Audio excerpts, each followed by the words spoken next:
Gravity. A medical engineer and an astronaut work together to survive after an accident leaves them adrift in space. Starring Sandra Bullock and George Clooney, directed by Alfonso Cuarón, written by Alfonso and Jonas Cuarón. Do you have a mini review for us, Bob? Yeah, here's what I have to say. Gravity, I'm giving you a 4.5 out of 5. Wow. Mm. Amazing special effects, extremely long and effective single takes, and some emotional depth for being almost overly focused on one person. Dot dot dot. An experience not to be missed. Yeah, I Huh? really enjoyed it. I want to hear yours, and then I'll decide how much I want to talk about how much I enjoyed it.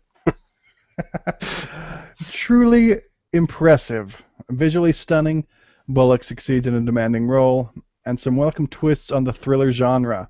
4 out of 5. Oh, okay. So what would you call this, Bob? Like a sci-fi thriller? Yeah, it's weird though because it's only like pseudo sci-fi. It's like half sci-fi because it's mostly reality. It's not that far in the future or fiction based as much as it's probable and like space stuff is today, right?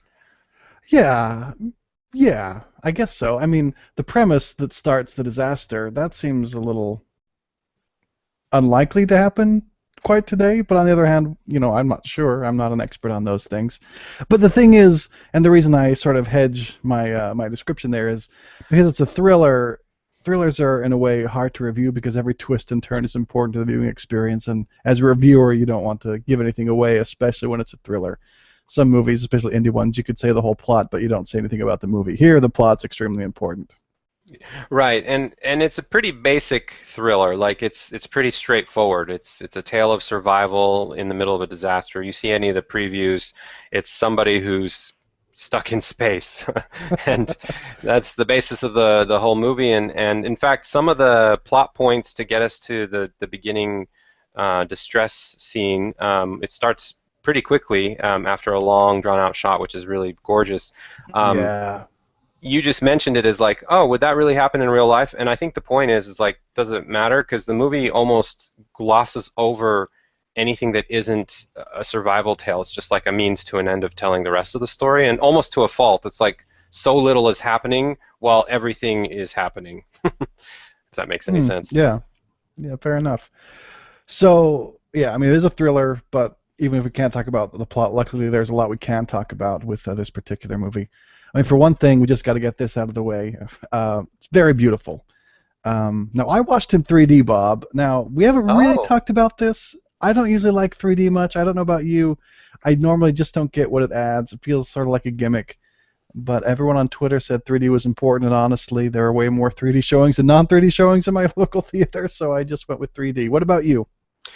it's kind of ironic because I echo everything you just said about 3D. I used to be into it when I was younger, and then I think I just got desensitized and realized that it was Hmm. mostly a gimmick and a reason for the corporate heads to charge more, especially when most 3D is post processing and Right. it's cardboard cutout sort of stuff that Yeah. you can see the seams. But this one, only after I had bought my tickets, I just saw this stuff that was like, this is the one movie that was designed for 3D. It took 4 years to make, and 3 of those years were the 3D. And I was like, Wow. holy shit, man, I totally missed the boat.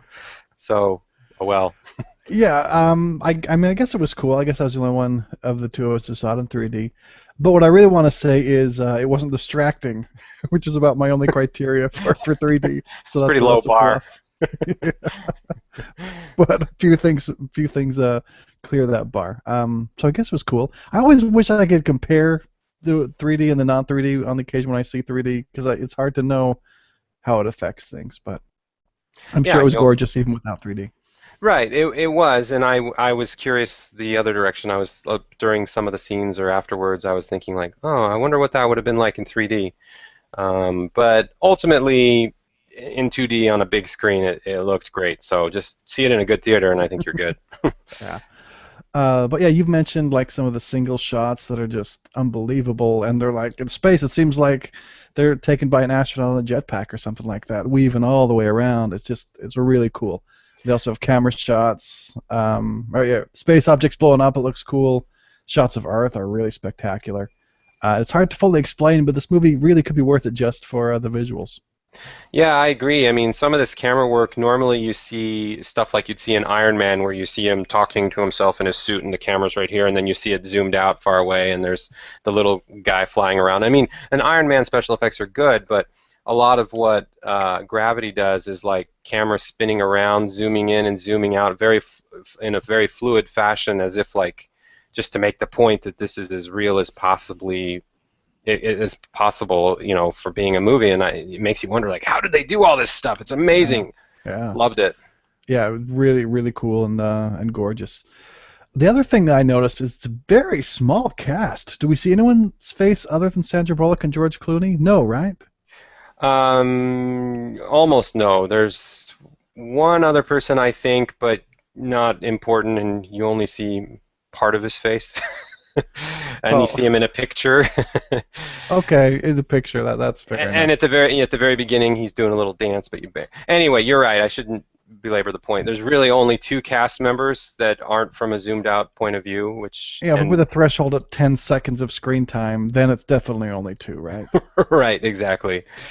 Which again, I think overall it worked out okay, but that's a very gutsy thing to do, and I guess you can get away with it in a movie that's so fascinating in terms of the visuals and other ways, but it did come across as a little lacking in the whole, emotional connection department, in the sense that it did the best it could, but there are only two people, and really one of them gets most of the screen time, and there you go, that's it. Yeah, okay. So to get more specific here, George Clooney was, I thought, great, very George Clooney-like. But Yeah. what I have to ask you, Bob, I know you're lukewarm about Sandra Bullock generally, and this obviously has a ton of Sandra Bullock. So how did you feel about Sandy's performance? I thought she did a great job, actually. I chuckled when I read one reviewer who said, "Sandra Bullock's back. It's been so long since we saw her in Speed," and that's really mean. But Speed was her It's a breakout long role. time, yeah. Yeah, it was like 94 or 93 or something. And of course everyone loved her in Speed because she was a fresh face, and she had that Sandra Bullock charm that by the fifth romantic comedy was no longer charm. Um, but in this movie, it's true though. She goes back to her Speed roots in the sense that she's lovable and likable, and a great hero slash everyday person, who's just dealing with a crappy situation. I Mhm. thought she did a great job. Not my favorite actress, but in the context of what she was doing, it was great. Yeah, I thought she was pretty good too. I mean, I think Sandra Bullock has always been at her best when she's playing a sort of regular person, very relatable. And part of what made this movie successful was how easy it was to put yourself in her shoes as an inexperienced astronaut who didn't necessarily know what to do. And just like I wouldn't know what to do. And as a movie goer, I was like, oh, great, what does she do now? And she conveys that really well. Yeah, and there's some emotionally deep scenes. As I said in my mini review, I connected with some of her internal struggles. I mean, she has the responsibility as playing that character of really driving the point home that she's having a hard time out in space. But in some scenes, she can only convey that through talking to herself or talking to the camera. But she never does talk to the camera. She does the right balance, and maybe this is more the screenplay than her performance of how you would talk to yourself in an environment like that. And I really thought it was put together pretty well. But I still, part of me was like, oh, I wish this movie had a little more to it in terms of like, marrying these special effects to a cast that's more than two people. Mm, mm. Yeah, one thing I noticed, it was short, and I always like a shorter movie. Right. I think it was under 90 minutes after, as far as the credits to credits. Yeah, I think you're right. And it's pretty briskly paced. It hops along nicely, and it is a nice, tight, short movie. So yeah, there is that.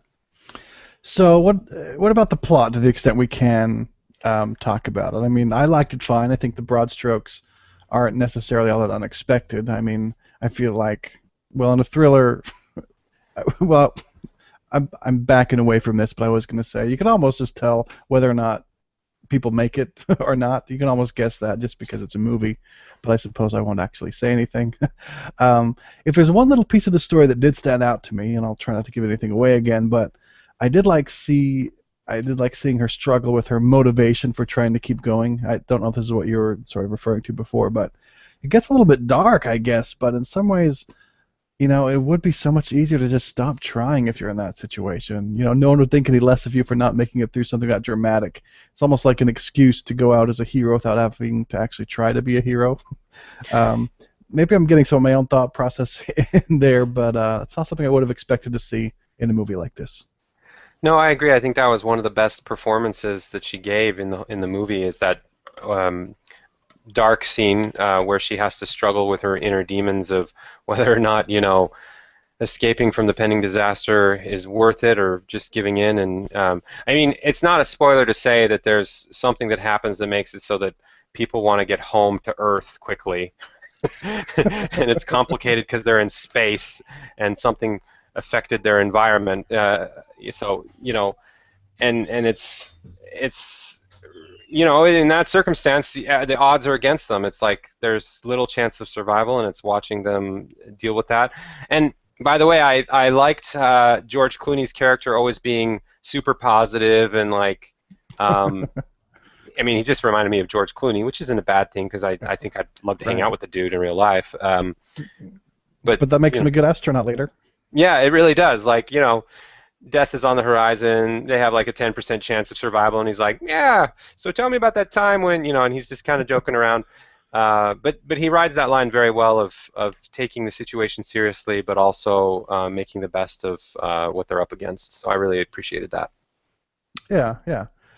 Okay, so before I ask you if there's anything more you want to cover, I have one more question for you. Last week we thought it had potential for this movie to feel a little bit like homework. Now that you've seen it, how did it do on that front? Yeah, like film, like a film class sort of movie because it's breaking new ground in terms of the technology it used. Right. Um, it does still have. I mean, I'm going to hedge a little bit because it's very enjoyable. It's worth seeing on its own in its own right, but it is a technical marvel more than it is the other things. I mean, it's serviceable and all the other components mostly rise to the occasion, but the reason you see it is kind of for that technical blow you away film school reason. Even though I don't want to make that the point because it's good for plenty of other reasons too. Yeah. Well, I'm actually going to agree with that, and I guess it even is my sort of final word before I let you really have the final word. But I don't know if it fully escaped that homework category. I mean, I enjoyed it a bunch while I was watching it, and there are a lot of really impressive aspects to the movie, but I don't feel like I necessarily want to rush out and recommend it to people in the same way I might with another movie. Maybe it's the inherent structure of a thriller, which isn't necessarily my favorite genre, but I feel like impressive is the word, which isn't necessarily quite the same thing as saying it's great. Right. I think that's an important distinction, and I'm dinging it. Excuse me. I'm dinging it only half a star for that, and it sounds like you're kind of that's the difference of our rating there, and we don't have to go into the specifics. But I really really enjoyed it. I don't mean to make it sound worse than it is. It is just one of those movies where it's not my type of movie, so I didn't perfectly love it. But for the type of movie it was, and for what it was trying to accomplish for movies in general, and the long takes, and even Sandra Bullock's role being the best I've seen her in a long, long time. I mean, everything was there to make it a fantastic movie. It just so happens that it's the type of movie that, as fantastic as I thought it was, I don't know what else they could have done to make it, what it needed to be for it to be a perfect movie for me. Yeah, but we both liked it 4 and 4.5. I mean, that's a pretty strong recommendation from us. Sure, yeah. So go out and see it.